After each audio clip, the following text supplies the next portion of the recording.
Alors, quelques questions diverses. Nous avons un balcon et j'aimerais savoir si je dois poser une mezouza à son entrée ou pas.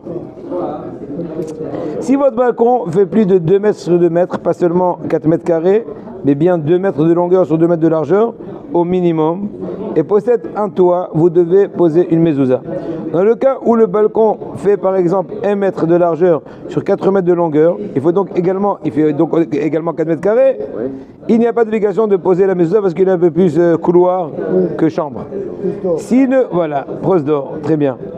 S'il ne correspond pas à ces conditions, vous pouvez malgré tout poser la mezouza, vous serez digne de louange. C'est bien, mais bon, tu n'es pas obligé.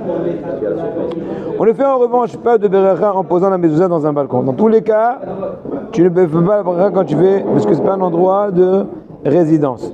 Dans tous les cas, plus important faire à l'entrée, comme ça complète tout. D'accord, si je fais la baracha dans celle de l'entrée, après tu poses les mezouza dans tous les lieux voulus, effectivement. Dans tous les cas, la mezouza se pose à droite en entrant de l'appartement vers le balcon. Avançons.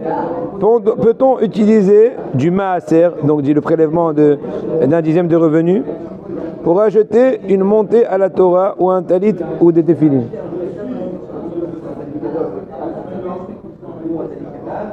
Attends, reste là. J'entends. Allez-y. Peut-on utiliser l'argent du maaser pour acheter une montée à la Torah, un talit ou des téfilines? Réponse. Les avis divergent dans le principe et que l'argent du maaser est destiné à aider des nécessiteux, en particulier ceux qui s'adonnent à l'étude de la Torah. Si vous ne pouvez pas l'utiliser pour des choses qui vous incombent, de toute façon, comme acheter une paire de téfilines, dans ce cas-là, si vous ne pouvez pas l'utiliser pour des choses qui vous incombent de toute façon, comme acheter une paire de téfilines, dans ce cas-là, c'est sûr qu'on dira il vaut mieux ça que... Il doit formuler la Sinon, on pourrait aussi imaginer d'utiliser l'argent du maaser pour acheter un grand cru pour la mitzvah de Onek Shabbat. Ou pourquoi pas un billet pour Israël, puisque marcher en terre d'Israël est une mitzvah.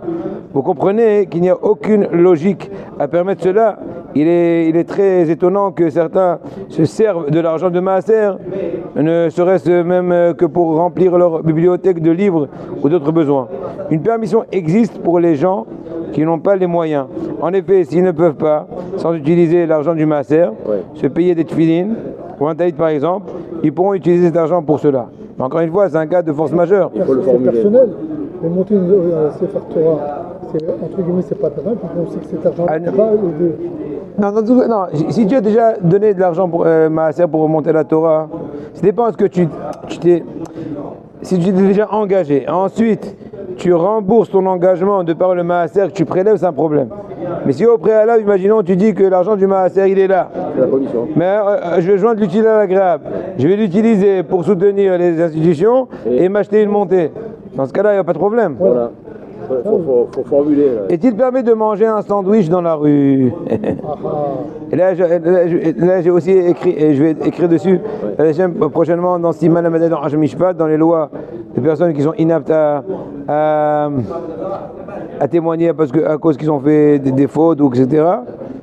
Le Talmud nous apprend, celui qui mange dans le domaine public ressemble à un chien. Et pour certains, il ne peut même pas servir de témoin, car cette personne ne fait pas, selon toutes les apparences, elle ne fait pas attention à l'image qu'il renvoie, et cela ne le dérange pas de faire un faux témoignage. Très important à savoir ça. Cependant, les décisionnaires semblent limiter cette recommandation de ne pas manger dans la rue au cas suivant. Quelqu'un qui marcherait en mangeant, et ou un érudit de Torah, et ou une personne dont le repas comprend du pain, et ou une personne qui mange dehors très fréquemment, etc. Dans ces cas-là, il faut être vigilant. Retenons donc principalement que manger dehors est une attitude qui ne flatte pas la dignité de la personne, qu'il est préférable de s'en abstenir. Si vous voyez le rabbin de votre synagogue engloutir un sandwich en marchant, vous seriez probablement choqué. Et l'estime que vous lui porterez sera entachée. persuadez-vous que vous avez l'air exactement comme lui lorsque vous le faites. Et c'est pour ça qu'il faut s'abstenir dans tout ça. Encore un petit. Et on fera ça après, la prochaine fois.